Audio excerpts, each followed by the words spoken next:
Thank you. Thank you for the It's very unusual that I would come to anywhere and have something written about me on the way, but I'll address that at the end. If you don't mind, I'll sit down. Normally I stand, but I don't want to stand in the way of the screen. I'll just give you a little bit of background to this. The idea for this book, and it's in the Minute Local History series, and here's the plug. I have a few to sell if anybody wants to buy one at the end, and I'll sign them. In 2013, by the way, my background, I have a background in sales and marketing, and I have a science degree, and I changed career about 6 years ago and decided after the crash that I would do what I wanted to do for a change. Mainly because I went looking for work, having been made redundant, and found out very quickly either you're too old or we'll pay you a pittance of, or a fraction of what you used to get. And I said, well, if I'm going to get paid that much, I'll do what I want to do. So I trained as a genealogist, I did a master's. The idea for this book came about around 2013. I was asked would I write a piece on the lockout and swords for Heritage Week, and I delivered a street tour in character with a friend of mine about the lockout and the farm labourers dispute. And we ended up with about 30 or 40 people there, but in the course of that found out, hold on, it's not just about this, there might be more to it. And I did the same in 2014, but we did it about the First World War, and again it was in character, and I played a character who went and joined 6 Royal Irish Rifles, but he had been the postman in Swords, so he actually knew where everybody was living that was in the Irish Volunteers or joined the British Army. And the more I researched on a private level or on a personal level, the more I thought, you know what, there's a little bit more in this. And I went and approached Minute about doing a master's in Irish history, and it was that master's called Affluence, Influence and Changing Elites, looking at the 25 years to 1914, the development, the political development of the Fingal Brigade. A lot has been done on the Fingal Brigade, a lot has been done on various elements of history in North County Dublin. There's a history of Balbriggan, there's been work done on the Talbots of Malahide, there's been some work done on Ardgillan. Nobody has looked at Fingal as an entity. Nobody ever looked at the dynamics of the whole of North County Dublin. And the more I researched and the more I looked into it, the more I saw, do you know what, there's actually a hell of a lot more to this. So I got a first in my master's in 2015, and then was asked, and again it's by invitation only, again, would I adapt what I had done for the Minute Local History series. As has been said, there's 130 editions in it. It's a fantastic addition to local history.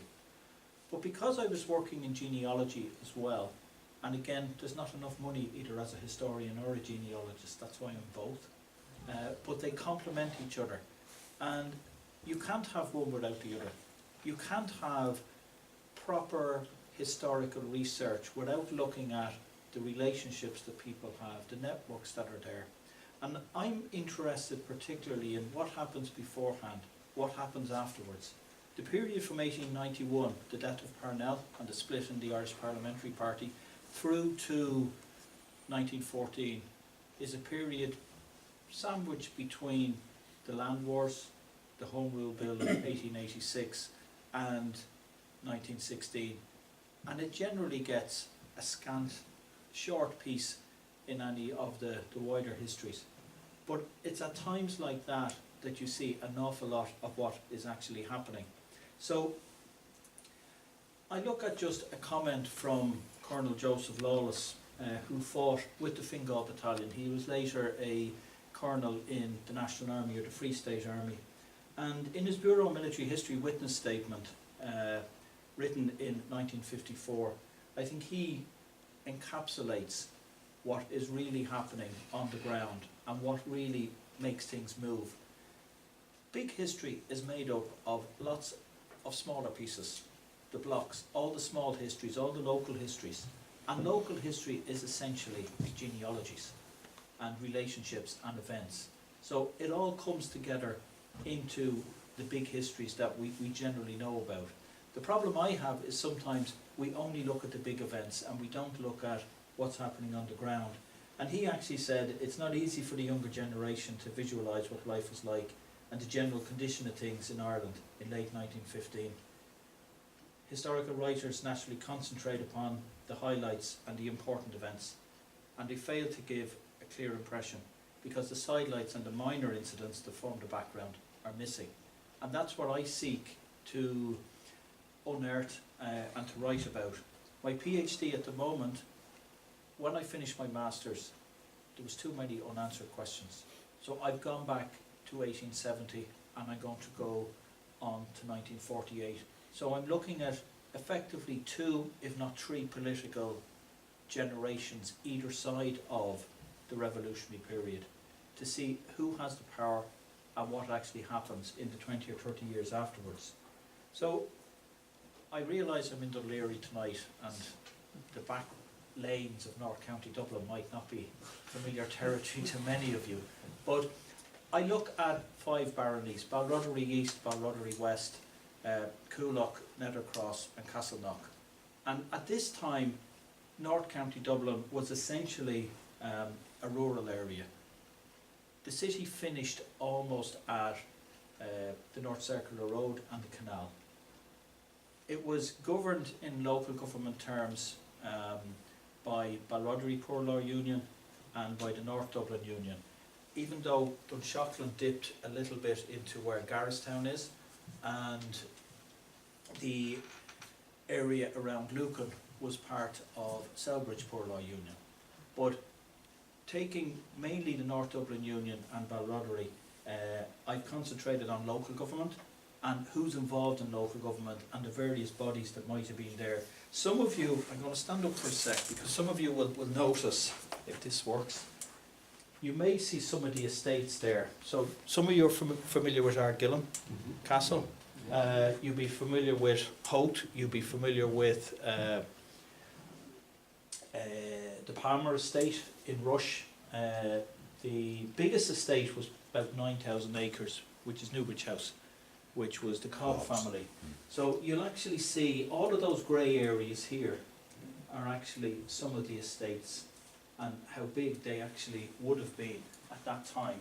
And they would be no different to other parts of the country. We tend to think of Dublin as just being the city, and it's not just the city. There's a lot more to it.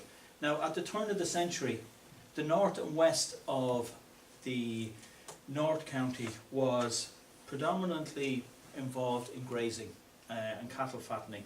The south and east was predominantly crops, and because it was crops, it was more labour intensive an area. There was a lot of farm labourers, hence there was the problems with the farm labourers dispute in 1913. They grew crops for the brewing and distilling industries in Dublin. It's often been said that there was nothing in Dublin except beer, biscuits and whiskey. And that's probably very true because there was no heavy industry. It was also a port through which a lot of cattle were exported. Now, I've come across in the course of what I've looked at various campaigns. One was to have a railway from Garristown to the docks, not for people, for cattle.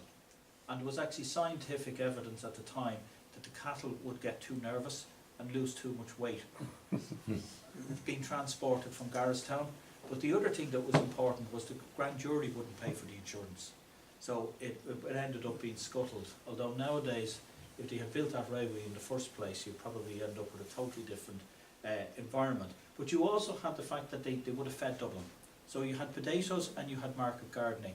Now that's important for the North County in terms of any political developments, because you have people in and out of the city every day. So what's unique about Fingal, as probably will be the same about South Dublin, is it's close enough to the city to be involved in what's happening politically on the national stage, to be influenced and to be taking part, but at the same time it's sufficiently rural to be representative of the rest of the country. What really changes everything is the Local Government Act in 1898, and in one fell swoop it changes the colour and it changes the makeup of local government. In North County Dublin, RIC, District Inspectors, Intelligence Reports, over the period I'm looking at, nearly always have this comment. Now, it's partly laziness because they're writing the same comment all the time. So on a monthly basis, they just reprise what they've done. But the farmers of County Dublin are all well-to-do men, and that's what keeps coming up all the time. Now, if I look at what I'm writing about, each one of these areas can tell me something about the society, the environment, but it also highlights a different class of records that we can look at. And when I say you can't have one without the other, you can't fully understand one without the other. And it's the complementary nature of genealogical and historical records that's the key to any study like this. So, what is local politics?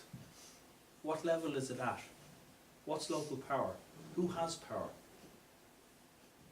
Like, I look at power coming from possessions and wealth and affluence, to intellectual power, to in 1916 to 21, to power that is given by the fact that you have a gun.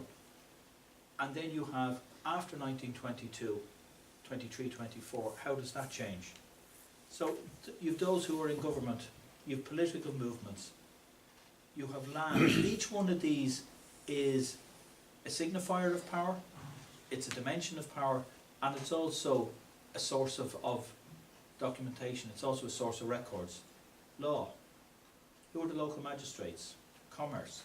You go from people having the power of owning your land to being your employer. So as land becomes less important and as land becomes less productive, you then have the power is with labour. And then labour is coming off the land and labour is going into factories or into the civil service. You have religious power. Those who have an influence over people's lives. Culture, sport, pastimes. You look at that in the context of the Gaelic revival, the Celtic revival. Education, who controls education? What's the benefits of education on a local level? Housing, if you have the power to determine who's going to get housing. So various housing acts become important. And as a nationalist cohort move into local government, they then have power after the Labour's Housing Act in 1908, after the Regional Labour's Acts of 1884 and 1885 to allocate housing. And then you have health and welfare. And if you go back and look at the poor law unions, they are the forerunners of the local authorities. But they're also, when you look from 1838 and all the legislation up, they become our first health system. So the dispensary system is really our first health system on the ground. I spoke to a nurse a few weeks ago about this. She asked me what I was doing. I was in giving blood, and I explained about being a historian and that I look at this area. And she said, actually, that's what the Department of Health is actually trying to bring in now, a dispensary system, a community healthcare system. We had it, and we dismantled it. We had a railway system, we dismantled that as well. But I'm not here to give speeches. So I look at changing elites, shifting power and shifting influence over time. And within that, you see different identities: ascendancy and unionism, old nationalism, home rule, constitutional nationalism, and then new identities in the period from the foundation of Sinn Féin in 1905, 1906. You have then the fracturing of nationalism, the splits within nationalism itself, between home rule and separatists, between those who support and those who are against the treaty. And then beyond that, you further splits into the 1930s, 1940s. And then you have various realignments, and it's those realignments that become important. Because when you look at a local level, what is the power? How is power utilised? And then I've mentioned the change from material to intellectual to armed power. And in each case you've winners, losers and survivors. So if we move on and just look at where historical records and genealogical records can overlap. Here's some of the individuals that are involved. On the top left is Trant Hamilton. The Hamilton family are probably the most powerful extended family in North County Dublin in the 1850s, 1860s. He had his seat at Abbottstown. They had land at Home Patrick, had about 3,500 to 4,000 acres in total. He'd been an MP from 1863 through to 1885. He married Victoria Wellesley, who was the granddaughter of the Duke of Wellington. His connections went that high up. Very few of you probably know who her godmother was. Queen Victoria. Her godmother was Queen Victoria. And he had been campaigning for a peerage for himself, which he eventually got in 1898, and he became Lord Home Patrick. His father was an MP before him, and his father was an MP before him. So they had a continuous Hamilton seat back to the late 1700s. He was a staunch Conservative. I've actually come across some diaries of a daughter of Forster, who was the Chief Secretary around the time of the Land War, and she writes in a kind of an excited way about meeting Trant Hamilton, and had you heard the news? And he arrived home at Abbottstown. Did you hear the news that Parnell's been arrested? And all Hamilton could say, I hope they throw away the fucking key. And she wrote that in her diary. The man in the middle at the top is Andrew Kettle, father of Thom Kettle. Andrew Kettle was very close to both Parnell and Davitt, and he had a number of farms. He owned no land, but he had a number of tenancies that they farmed in North County Dublin. He's heavily involved in the Tenants' Rights League. He's heavily involved with Isaac Butt at the beginning of Home Rule. He's more or less broken by the time he comes out of prison and the signing of the Kilmainham Treaty in 1881.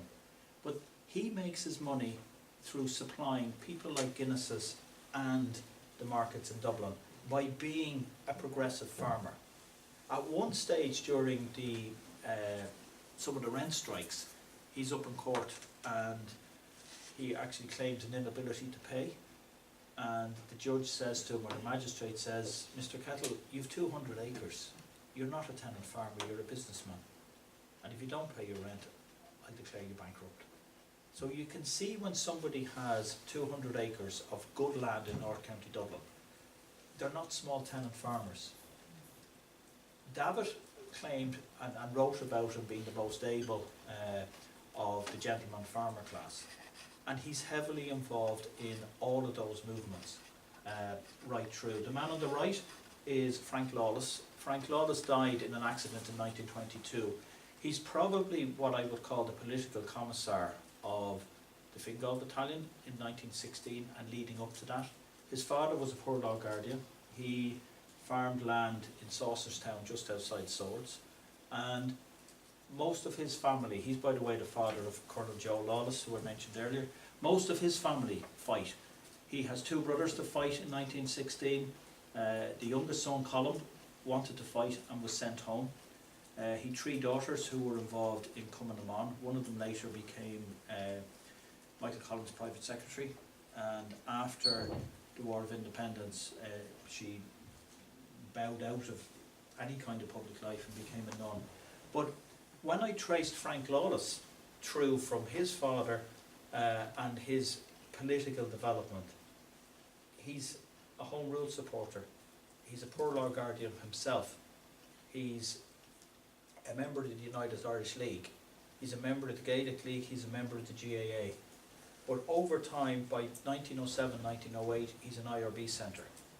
And he makes a comment that ever since the death of Parnell, the Home Rule movement has been going in a direction which is not going to deliver any sort of independence. And he's specifically talking about the ongoing infighting between Redmond and Dillon and Healy and Harrington. So that period in the 1890s is when you get some movement from away from supporting Home Rule, away from supporting the Parliamentary Party. So they're the type of things that I would have unearthed. The man on the bottom left is Thomas Edward Taylor of Ardgillen.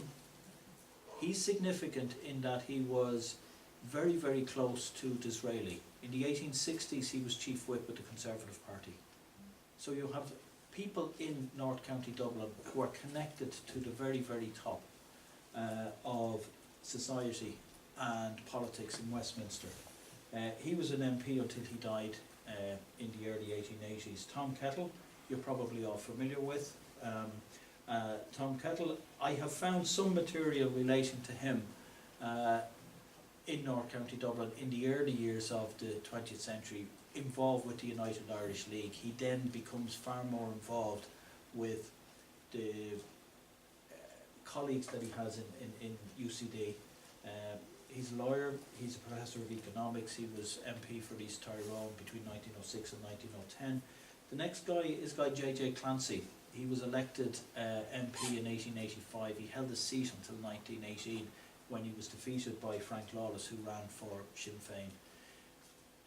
Clancy was a supporter of Redmond, very close supporter of Parnell as well, but he was one of the quieter individuals in the Irish Parliamentary Party. But some of you may have heard of the Clancy Act in 1908, which is a housing act. He would have also been involved an awful lot in relation to financial matters for the Irish Parliamentary Party alongside Sexton. And the man in the bottom right is somewhat of an outsider in that he came from County Kerry, Thomas Ashe, and he was a teacher in just outside Lusk. But his involvement with Frank Lawless in relation to the Gaelic League and the GAA is also quite instructive. So you're looking at individuals that some of them are forgotten, some of them we know about, but are the people who are significant in North County Dublin. So now let's look at what I looked at and where my sources were. My main source is newspapers. I've reconstructed that time by reading the newspapers. I have read 40 years of the Drogheda Conservative. I have read 35 years so far of the Drogheda Independent. Every one of them, apart from two that are missing in the mid-1880s. It's only by doing that that I can piece together what life was like and reconstruct it. If I was to use just search engines, and I'm dipping in and out, I don't trust or completely trust search engines. So what I do is I sit in a dark corner of the National Library and I use one of the big old readers and I can read full sheets of broadsheet. I can tell you who were the top stallions at various times. But again, when you see ads for stallions, you know that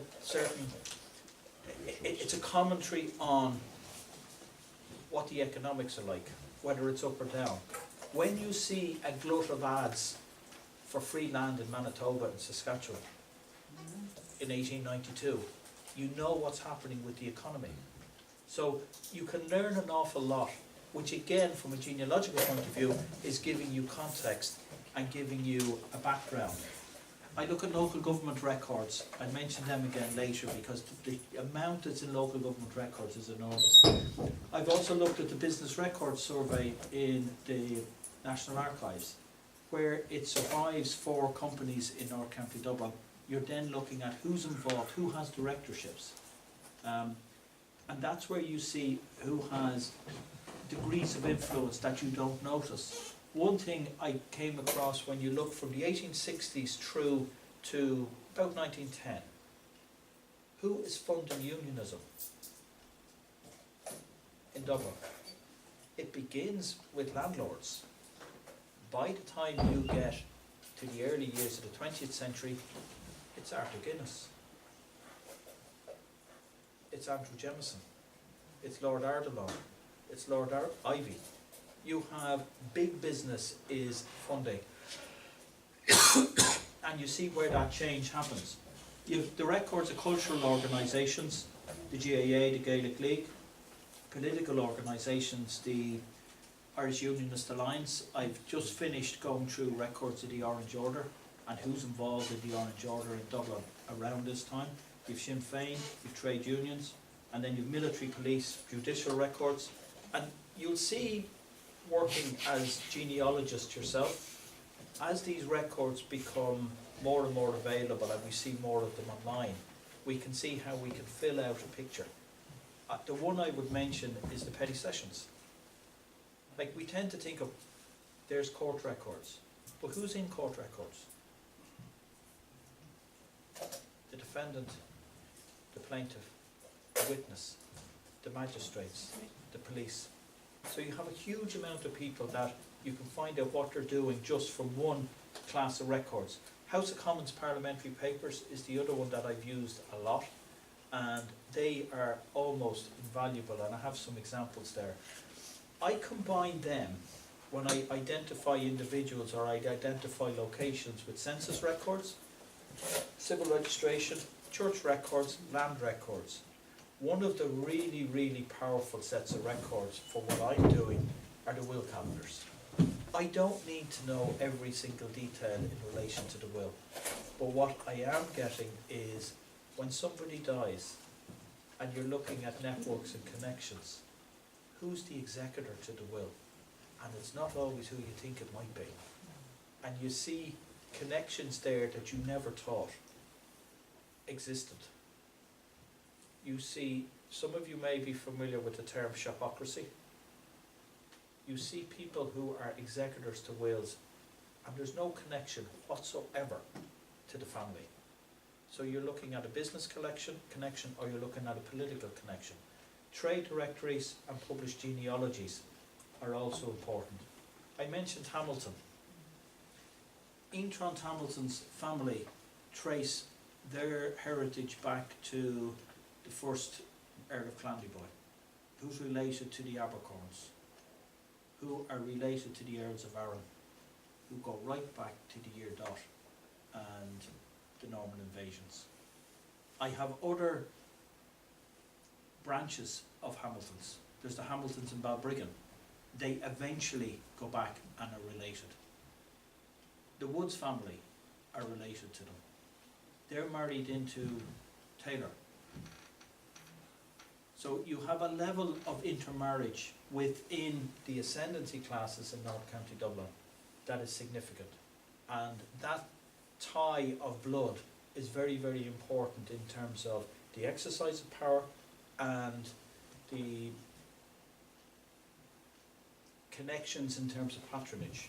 What's really interesting is I find exactly the same thing happens among nationalists and constitutional nationalism from the 1880s on.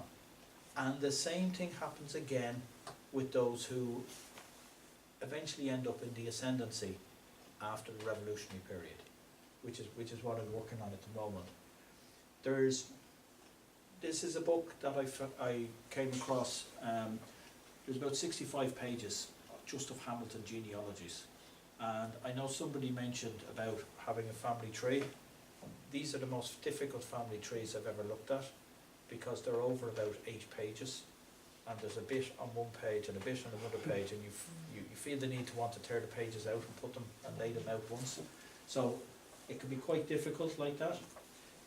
Those Hamilton families, top of the left there is Milverton House, where the Hamilton Woods family had an estate just outside Skerries. So Milverton Quarry, if anybody's familiar with that, or not too far from where the Hills Cricket Club is. That whole area was Hamilton Woods land. Top of the right is Abbottstown. On the bottom left is Hampton Hall, and that would have been the seat of the family who had been the Baron Hamilton family of Balbriggan. They set up the hosiery factories and the textile industry there. One of them, Alexander Hamilton, was Chief Secretary to the Treasury in the 1850s. And I've gone through the Treasury records in Kew, particularly private correspondence, because I had somebody who lived in Balbriggan. I wanted to see who he was writing to. And Alexander Hamilton actually was the guy who authorised the cheque for £200 to buy the Tara brooch for the people of Ireland. And then down the bottom, he actually wrote, and I further authorise another 1,600 to buy the rest of George Petrie's collection. So most of what we have in the National Museum is down to guys like that. He was heavily involved in the Church of Ireland. He's one of the Temporality Commissioners, the run up to 1869. But again, an ultra-Protestant, ultra-conservative. He was MP for Trinity College. He actually ran against O'Connell and wasn't elected, and eventually then was given a safe seat in Trinity College. Again, another guy who's involved at the very, very highest levels of the British government. That house ended up in the family, but not direct descendants. It ended up going to cousins. And when I looked at that house and that address over the period of time, there's always somebody called Hamilton in it. But they could be second cousins or third cousins. And that's how a lot of power is maintained, where people hold on to power. The Kettles do exactly the same, but the Kettles make their money by having members of the family managing farms. So the Kettles have maybe 6 farms in North County Dublin, and you'll find sons and nephews and brothers are all managing different farms at different times, and you see them moving around. And even though we've only 2 censuses, 1901 and 1911, when you look at the valuation books, you can see who's actually in what land holdings at what times. The one on the bottom right is Whitestown House, which is Edward Hamilton Wood's brother, Warren St. Ledger Woods, and there's actually a case brought, a question asked in the House of Commons, because the 2 brothers were sitting on the same magistrate's bench in Balbriggan at the same time, and there was a law actually forbidding that. Land and property records, you can't do what I'm doing without it, and they are genealogical records and historical records at the same time. Griffith's valuation, there's no substitute for it. It's hugely, hugely important in terms of anything you look at in the mid-19th century. The valuation books are a continuation of that. The 1876 landowners list lists everybody with over 1 acre. So anybody who is anybody is listed in that. I've also, if you think reading newspapers over 40 or 50 years is bad, I've read every grant under the Land Acts so far between 1870 and 1914. I know everybody who got land and what the annuities were in North County Dublin. And it's only by doing that that you can see the type of transfer that actually takes place. And it's a massive, massive social change.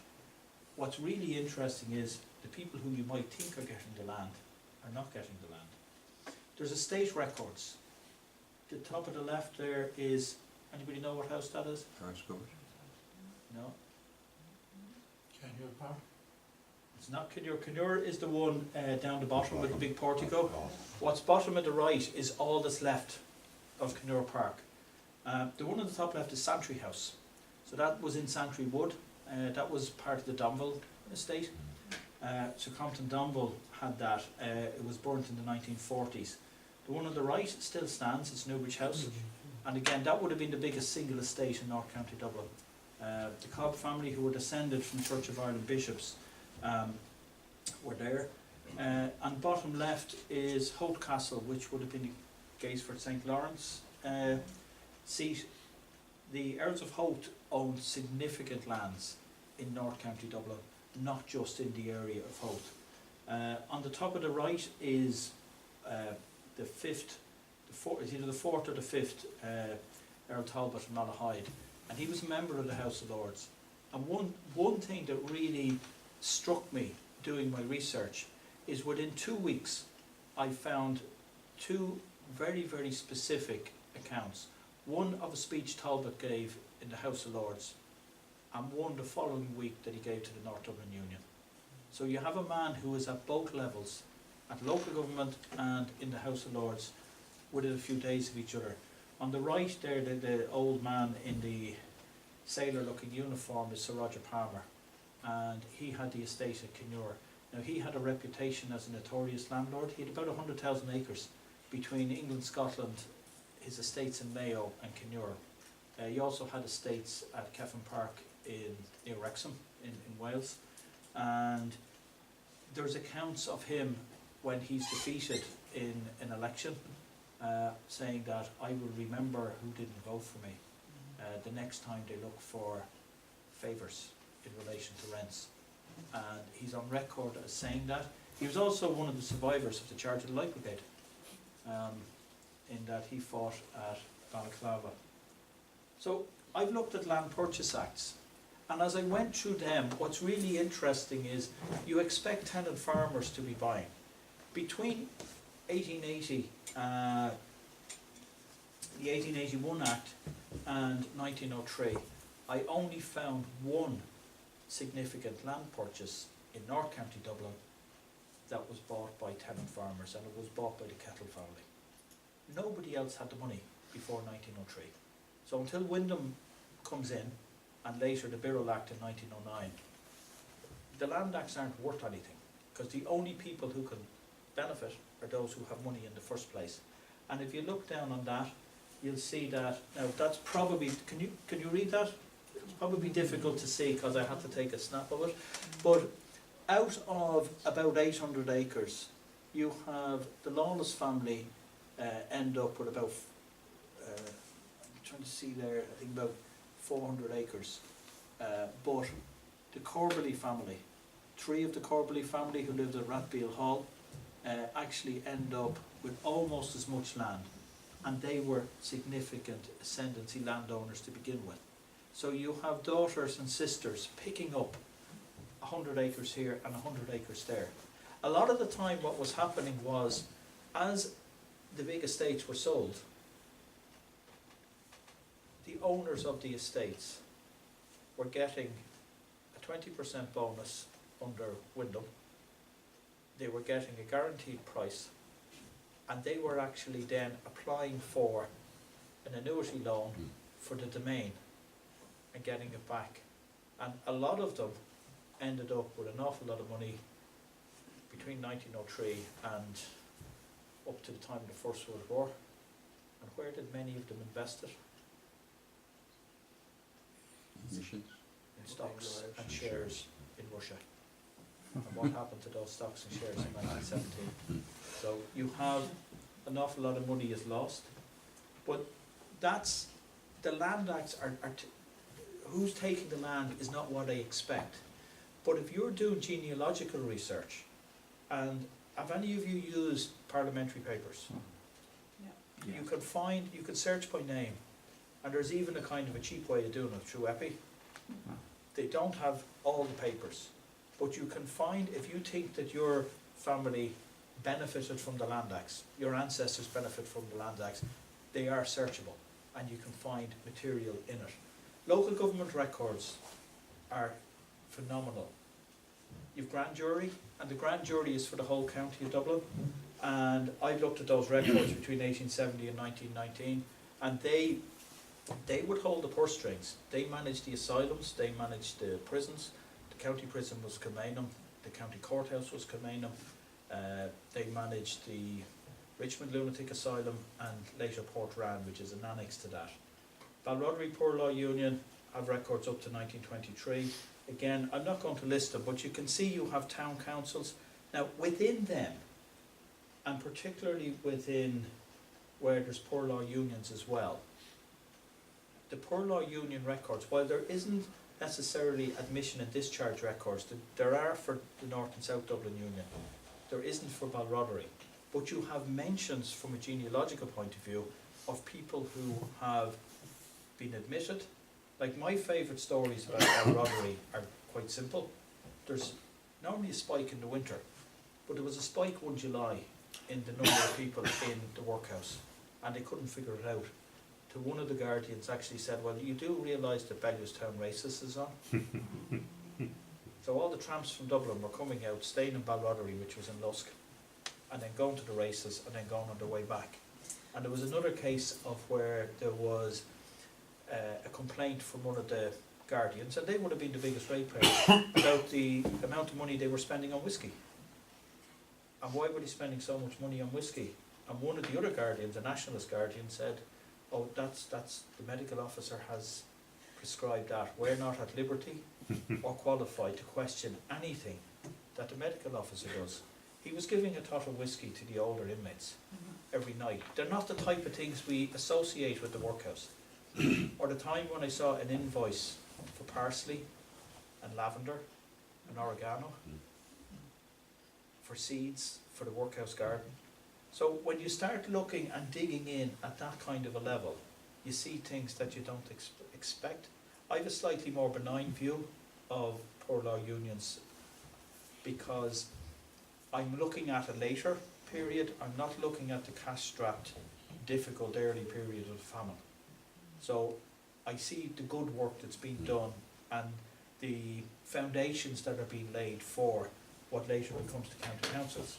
The setting up of the Department of Agriculture and Technical Instruction as well is an area where there is an awful lot of records, and you start to see individuals sitting on committees. Now, the amount of multiple occupants of all of these, so you have a guy who's on the county council, he's on the RDC, he's on the Poor Law Guardians, he's on not so much the grand jury, because the grand jury was almost exclusively of the older order, almost exclusively Protestant. At one stage I only found 3 Catholics on the grand jury over a period of maybe 10 or 12 years towards the end of that century. One of them was Anthony O'Neill, one of them was Milo Burke.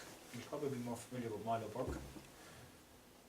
He was chairman of Dalkey Town Commissioners. Anthony O'Neill had the contract for the Royal Mail, and he was also a coach builder in Dublin, and the final guy I think was the head of the Dublin Consumers Gas Company, but there was only 3 of them. You start looking at list after list after list. So this is a grand jury meeting, a grand jury list in 1891, and it's almost a veritable who's who for the whole county. Edward Vernon lived in Clontarf Castle. Alexander Kirkpatrick was the secretary. You have, and again I've probably just put in those from the north side that are there, but you've ex-civil servants there. But when you start tracing people, you start then to get a fuller picture of who actually is connected to who is in the same room with who else.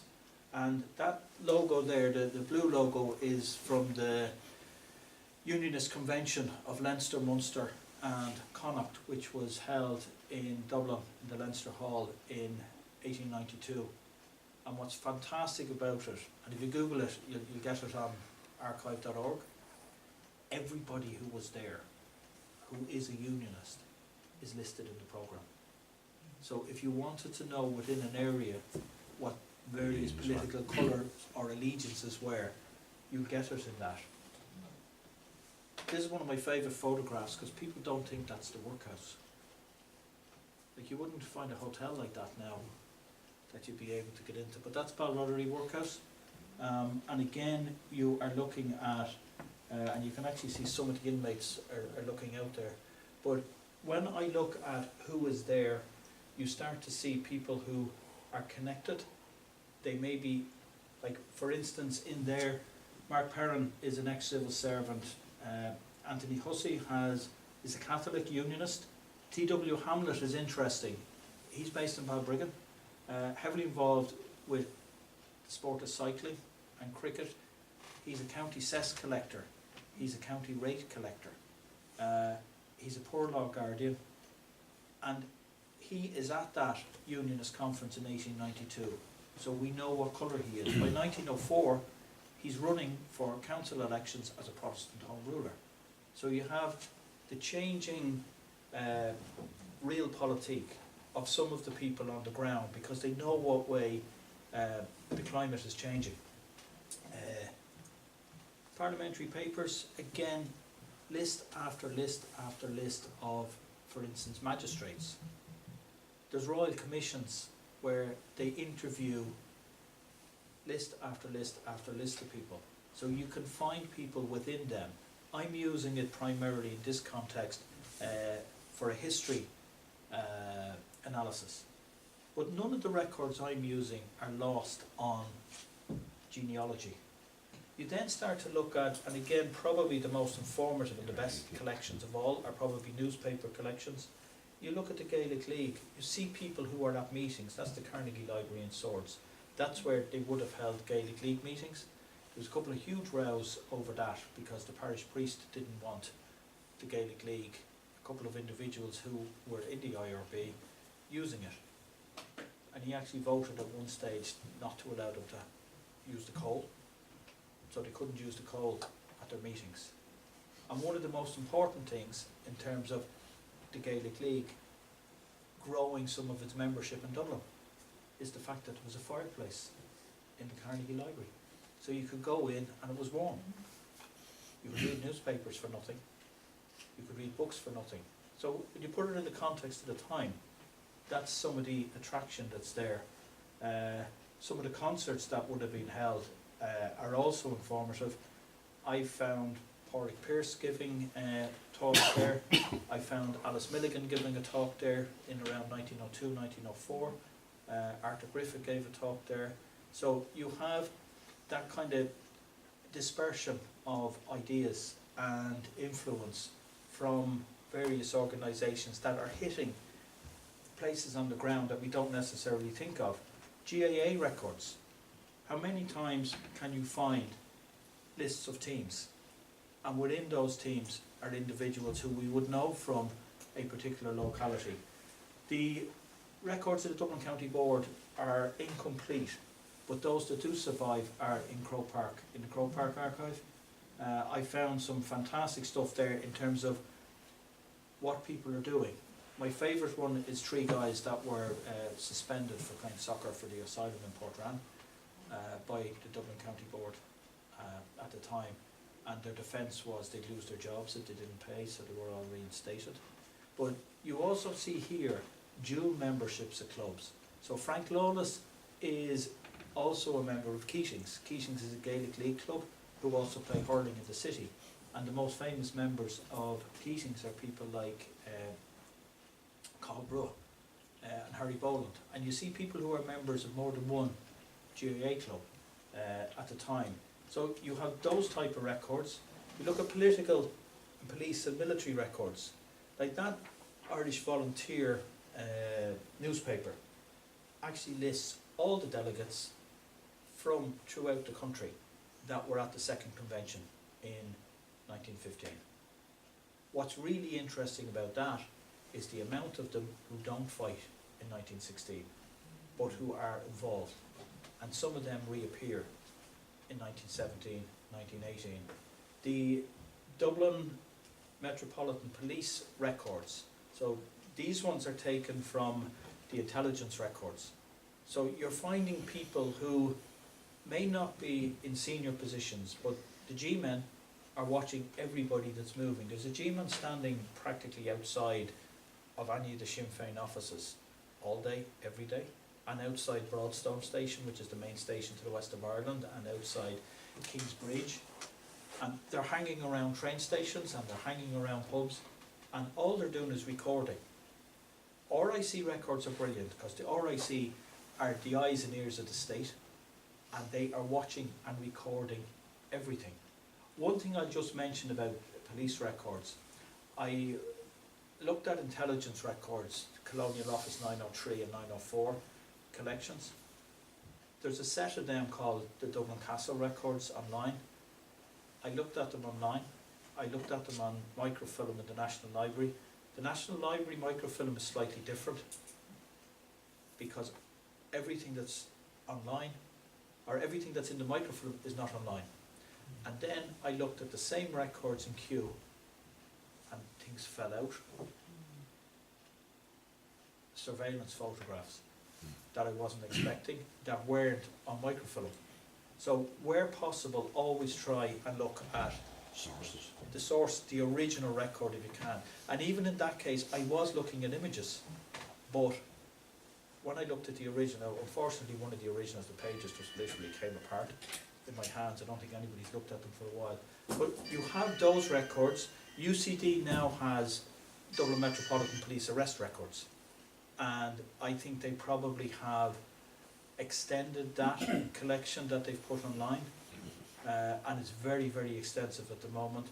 And there are RIC records in relation from a genealogical point of view, but also looking at where people would be in the National Archives. Another one, which is a really, really useful one to know in relation to RIC, you all know who the enumerators are in the 1901 and 1911 census? You look for them in the barracks and they're all listed by initials. But every policeman is signing the bottom of every census form. So you can find policemen by looking at who has signed the bottom of each census, because it'll be listed on it. And when you look at the back page of a barrack entry, it's signed by the sergeant, his name is signed in full.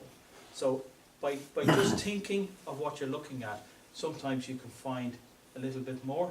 In terms of military records, you also have the extensive collection in the Irish Military Archives, an awful lot of which is not online. So we have military service pensions for 1916 participants, and we now have another tranche has been released in the last couple of months. The biggest collection, the biggest portion of it won't be released for the next maybe 3, 4, 5 years, which relates to the War of Independence and relates to the War of Independence and beyond. So you have the 1924 and 1934 Pensions Acts and those particular records. And in order to get a pension, I presume everybody's had a look at them. Some of them run into 70, 80, 90 pages of files just in relation to one claim. And what's really interesting about them is those who didn't get a pension but still applied. You also have the Bureau of Military History witness statements. There's over 1,700 witness statements there. That's fully searchable. I use them to track what people are doing. I found them actually most useful for me in the period before 1916, where you don't find out necessarily what people are up to, unless you actually have somebody who is giving their own account of it. That's a list of the members of the Fingal Battalion that fought, and it was supplied by Joe Lawless. You also have within those collections the 1921 and 1922 IRA lists. So you have everybody that was in the IRA or coming them on those two dates, which is at the point of the truce and the point of the beginning of the Civil War. So you're looking at both at who is members then. But these are all taken years later, so there's questions over reliability and over members. And I have seen written in at the bottom of them, oh, I forgot Joe Murphy fought in 1916, but he never rejoined in 1917, so we forgot about him. So you have that type of thing. Census records we know about, and again, census records, when I look at them, that's Frank Lawless's family, and it's all written in Old Irish script. So you're getting an indication of somebody's political affiliations by looking at that type of a record. Civil registration is straightforward. We know what the records have. That's Frank Lawless's sister, Julia. Julia married Richard Rooney. Richard Rooney was the chairman of Balrothery Rural District Council.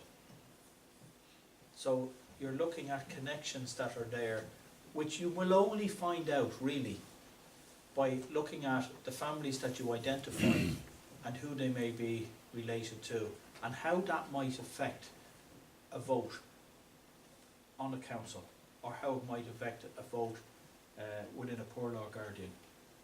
In terms of the type of history I deal with, this is indispensable, Thom's Directories. You have list after list after list of traders, business people. Like a lot of people use that for street directories. You've every priest in the country is listed, every vicar is listed, every magistrate is listed, every lawyer, every solicitor, every doctor, every army officer. If you look through the first, whatever it is, so many pages, there's even updates on the census in it. I could sit down and I could actually go to bed and open the Thom's and just read and leaf through it. There is so much in it, and it's constantly giving in terms of information, and totally indispensable. This one, again, is another one that gives you very, very small snapshots. This is William Kelly. William Kelly was a landowner near Baldoyle in North County Dublin, was very close to Butt and to Andrew Kettle, the early stages of tenants' rights, and then the Land League. But if you look at it, he died in 1881. Who is the two people who are executors approving the will? One is Maurice Butterley.